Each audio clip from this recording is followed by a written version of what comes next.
Hare Krishna, welcome to all the devotees in today's session of the Secrets of Bhagavad Gita. Om Ajnanatimirandhasya Jnananjanashalakaya Chakshurunmiritam Yena Tasmai Shri Gurave Namaha Shri Chaitanya Manobhishtam Savitam Yena Bhutali Swayam Rupah Kadamahyam Dadadi Swapadandikam Vanchakalpatarubhyascha Kripa Sindhubhya Eva Cha Patitanam Pavanebhyo Vaishnavebhyo Namo Namaha Shri Krishna Chaitanya Prabhu Nityananda Shri Advaita Gadadhar Srivasadi Gaura Bhakta Hare Krishna Krishna Krishna Hare Hare Hare Rama Rama Rama Hare Hare. Today we are going to discuss Bhagavad Gita chapter 2, text number 42 and 43 together. Let us start. Translation. So, I'm sorry. First I will read the words. यामिमां पुष्पितां वाचं प्रवदन्त्य विपश्चितः वेदवादरताः पार्थ नान्यदस्तीति वादिनः कामात्मानः स्वर्गपरा जन्म कर्म फलप्रदां क्रिया विशेष बहुलां भोगैश्वर्य गतिं प्रति. Translation and purport by His Divine Grace Srila Prabhupada. Translation. Men of small knowledge are very much attached to the flowery words of the Vedas, which recommend various fruity activities for elevation to heavenly planets, result in good birth, power, and so forth. Being desirous of sense gratification and opulent life, they say that there is nothing more than this. Purport. People in general are not very intelligent, and due to their ignorance, they are most attached to the fruity activities recommended in the karma kanda portions of the Vedas. So here we are discussing about the particular class of people who perform shastrokta karma or the karma mentioned in shastra. They perform their prescribed duties. However, they are attached to the results, and they do not actually offer their uh, the results of their karma uh, to Lord Vishnu. So they are attached to the results.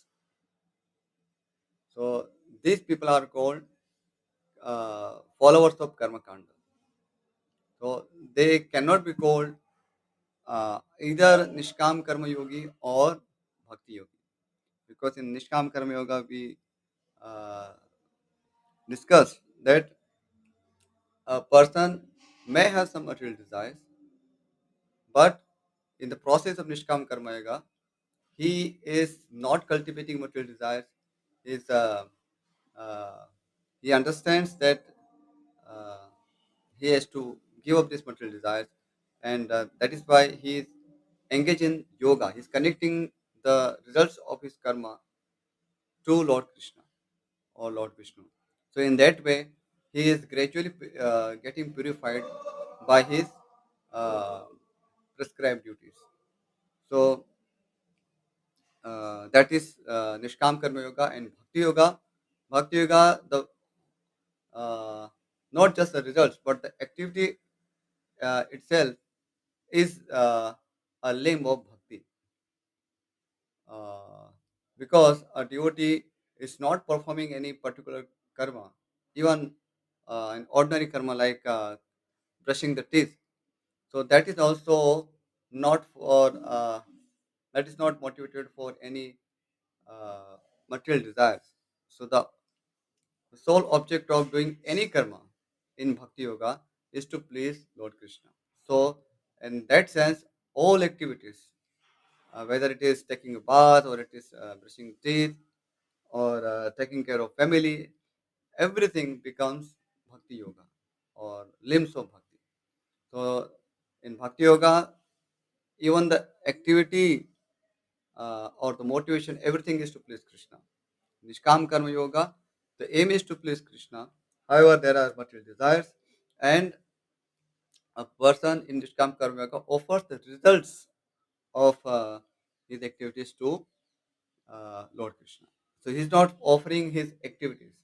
He's trying to get detached from his prescribed duties, or sorry, not prescribed duties, but the results of his prescribed duties. But because uh, Nishkam Karma Yoga is not a something that uh, uh,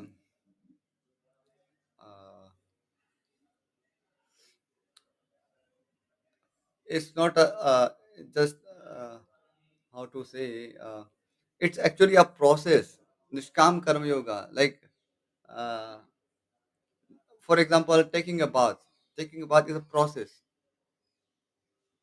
So uh, when you say somebody is taking a bath, that means somebody has started uh, filling the bucket or whatever. Just for the just to understand this principle, we'll take this example, modern example. So he has started filling up the bucket with water, and now he's taking a mug, and then he's uh, pouring water on his head and all over his body. So, in one sense, we can say that he is getting purified, and he is engaged in the purification of his body. But at the same time, he is not completely purified himself because he is in the process. He is simply uh, putting one jug of water after another, and gradually his body will be clean. So so from this example we can understand how Nishkam Karma Yoga works. So in Nishkam Karma Yoga also, so it's not that one is completely detached from the results of one's karma immediately, but a person in Nishkam Karma Yoga understands well that the results of this karma should be offered to Lord Vishnu, because the any attachment to karma, uh, any attachment to the results of karma will bind me to this material world, and that is why I should not be attached to the results of the my prescribed duties.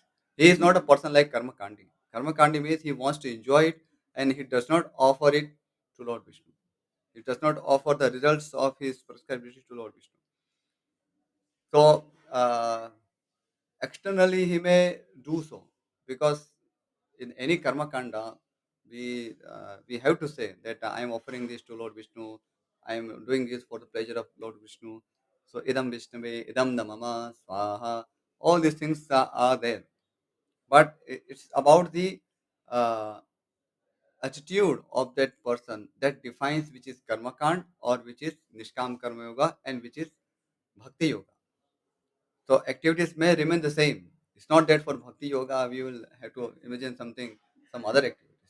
Only for Nishkam Karma Yoga, activities will be changed. Or Karma Kanda, followers of Karma Kanda has some different activities in their life. That is not the point. It's all about the attitude. A person in Karma Kanda or a follower of Karma Kanda would do that activity uh, with all the precisions and details, but he wants to uh, enjoy the results of his actions, his karmas. And he may externally offer those karmas to Lord Vishnu, but internally he is not that much fixed up. He just he's doing it only as a lip service. So that is not a platform of Nishkam Karma. That is Karma Kanda. Nishkam Karma Yoga platform means a person understand that his results of his karma or any prescriptivity uh, would bind him, because if he's attached to the uh, enjoying the fruits of his actions, then he will be bound to remain in this material world, and that is why he's trying uh, his best to offer all the results of his activities to Lord Vishnu. So it may not happen uh, suddenly or immediately. So it's a process, like taking a bath. It's a process. So he's offering his various results of his karmas to Lord Vishnu, and that way he's getting purified. So why we call it Nishkam Karma Yoga? Even though the person may have material desires, the reason is, uh, see, if he's purified of all material desires, then there is no need of him becoming nishkama, offering the activities to Lord Vishnu. So uh, he is uh, Nishkama Karma Yoga means he is still having material desires, and uh, he is not doing those prescribed duties uh, uh, exclusively for his son's gratification, but at the same time, uh, he is trying to get detached from the results of his actions gradually. So, uh, so he may have some attachment to the results of his activities. So it's not that uh, he is completely detached from the results of his activities, but he understands that this attachment is a cause of bondage, and that's why he is uh, consciously trying his best to offer the results of his activities to Lord Vishnu. Whereas, whereas in Bhakti Yoga, the activity itself, not just results, but the whole activity is offered to Lord Vishnu. So, the other day we discussed that how do you understand if a grahastha devotee uh, is, is performing Nishkam Karma Yoga or Bhakti Yoga? So, difference is if uh, actually devotee of Lord Krishna is supposed to offer all the activities to Lord Krishna, not just results. So, and that actually qualifies someone as a devotee.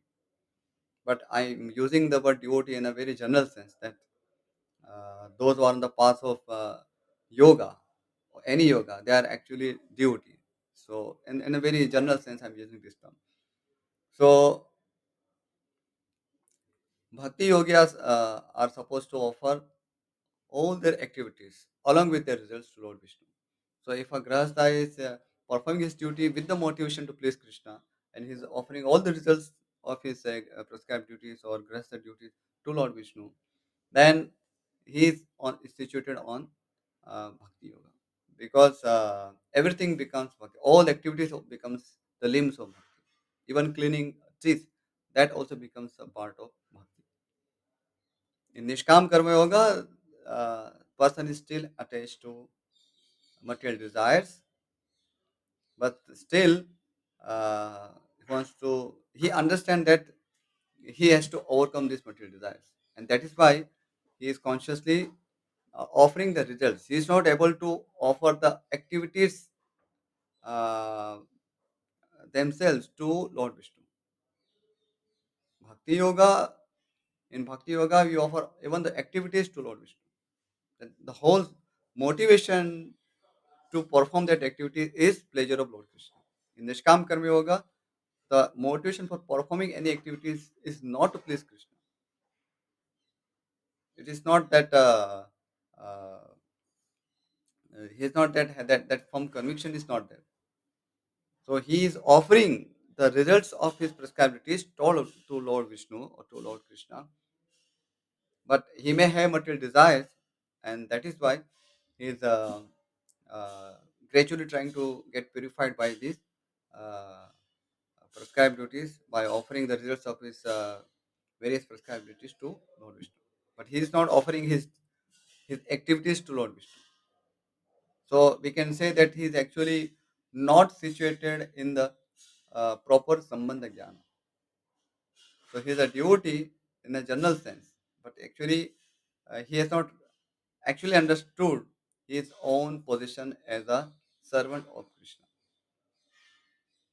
So that defines a Nishkam Karma Yoga. So if I grasp a devotee, or devotee in a general sense I'm using. So if a grasp a devotee, if he is attached to the results of his prescribed duty, grasp the duties, and uh, offering the results of his grasp the duties to Lord Vishnu. However, he is not on the platform of offering all the activities, or the motivation of doing grasp duties is not to please Krishna, then he is on the platform of Nishkama Karma Yoga. Is has not become Bhakti Yogi. Now, when will he become Bhakti Yogi? If when the motivation remains solely to preach Krishna, even to do anything in Grihastha life, if the motivation becomes to please Krishna, then it is bhakti. So, uh, uh, okay, I will cover this a very long purport. So, if you have any question, we can discuss at the end.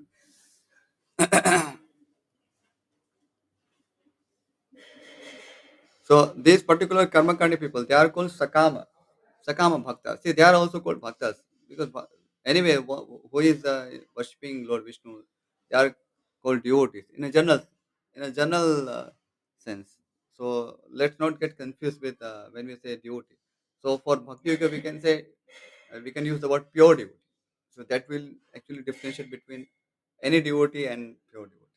So this Bhakti Yoga means pure devotee, and other yoga means they are devotees. So in that sense, even Ashtanga yogi or Jnana yogi is also devotee. It's not that they are not devotees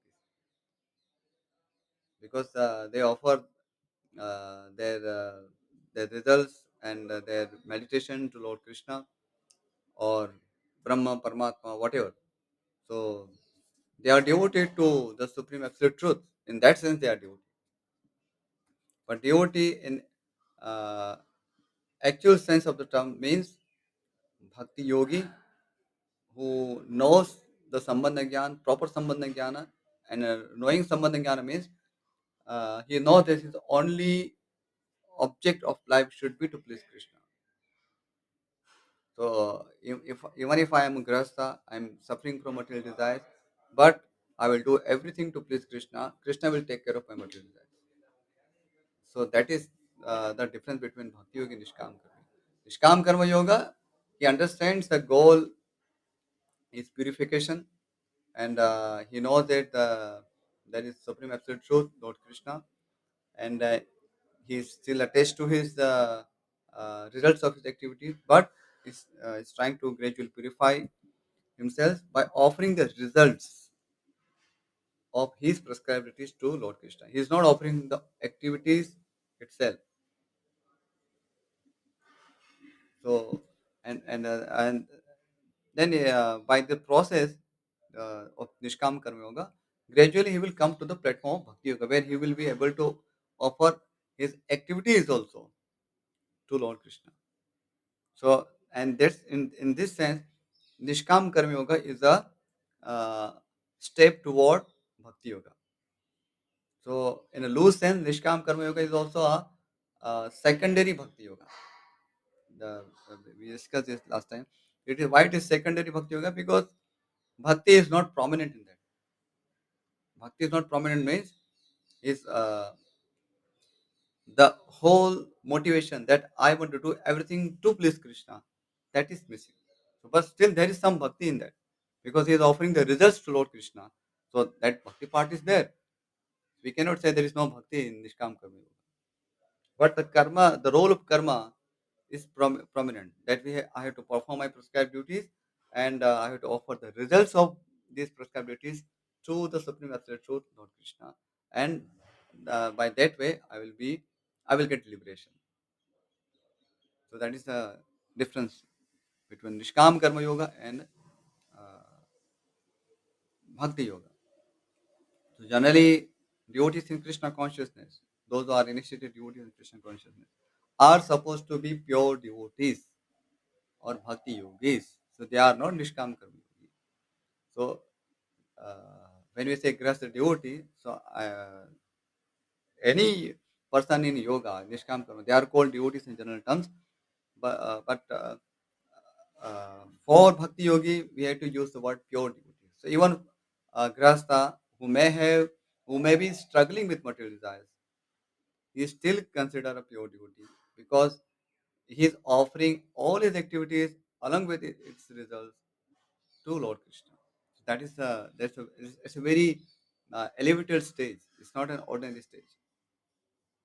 Now one may also have this question. Then what about this? Then those people, those are just performing some karma kanda and just they have the external show of offering to Lord Vishnu.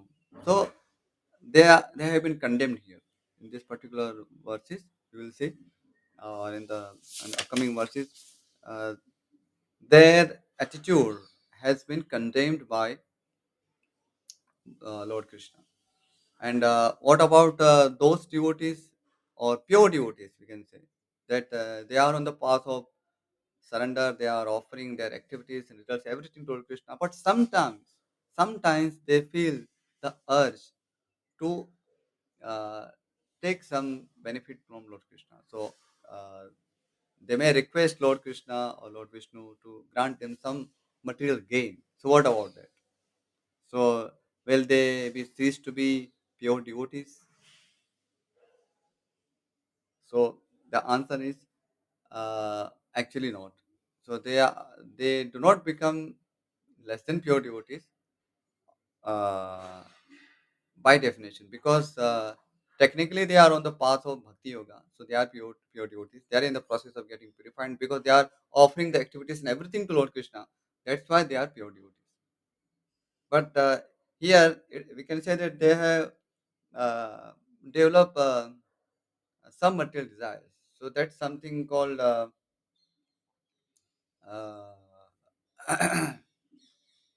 we can say it's a asamarthya. Asamarthya means incapability to remain on the uh, purest platform of Bhakti Yoga. In Hari Bhakti Vilas, Sri Sanatana Goswami describe it as Kam Hata Vaishnavaha. So these are pure devotees because they are pure devotees because they are on the path of pure devotion. But they have been afflicted by some certain karma or material desires. So, uh, so it's we can say that they have developed some sort of uh, contamination. We can say, but that contamination alone does not make them less than pure duty, or they do not become like Nishkam karmayoga. They are all still on the path of bhakti, but because they are uh, uh, they understand that actually uh, they should not be asking this from Lord Krishna. So why we still call them pure devotee? Because they have this attitude. They know that actually they should not be asking this from Lord Krishna, but still they will ask it because it's something their incapability,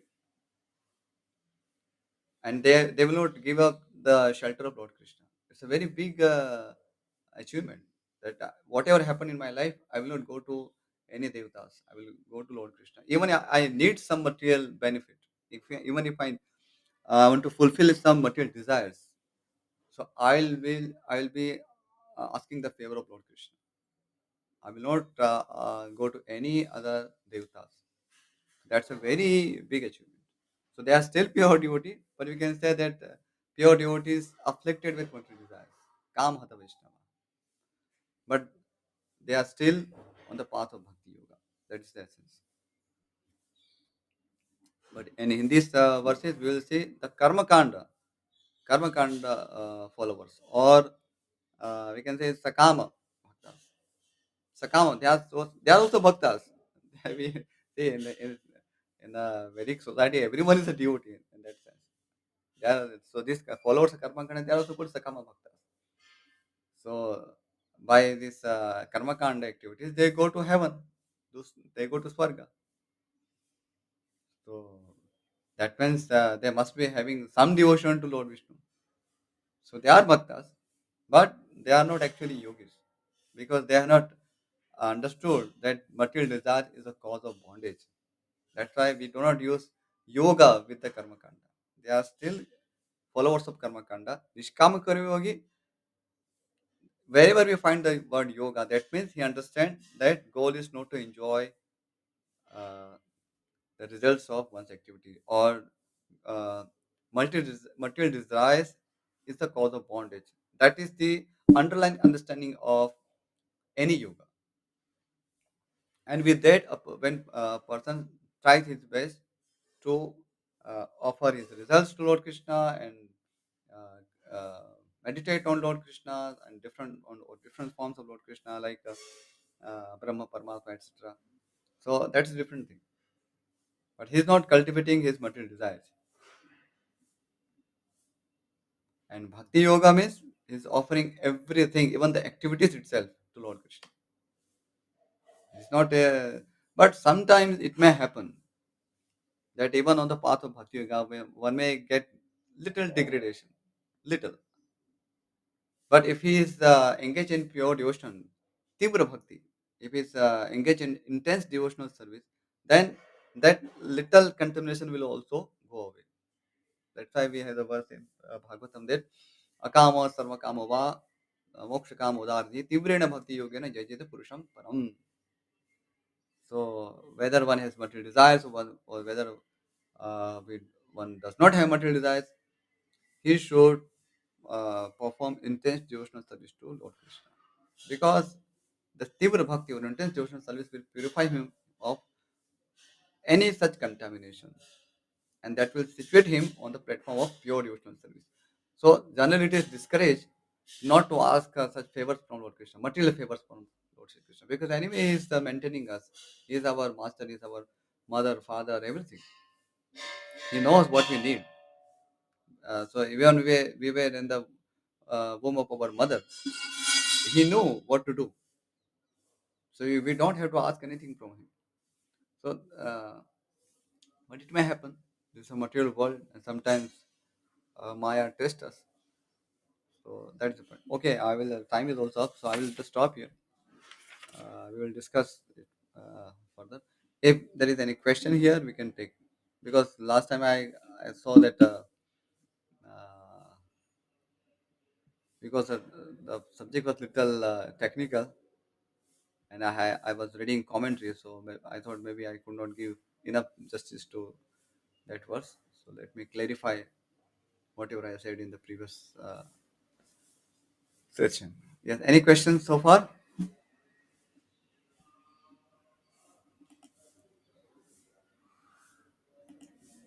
It seems no questions. Okay, we'll stop here. We'll continue the purpose tomorrow also. वाञ्छाकल्पतरुभ्यश्च कृपासिन्धुभ्येव च पतितानां पावनेभ्यो वैष्णवेभ्यो नमो नमः. श्रीमद् भगवद गीता यज्ञ की जय. श्रील प्रभुपाद की जय. Hare Krishna. Thank you for joining the class. Hare Krishna, Prabhuji. Hare Krishna.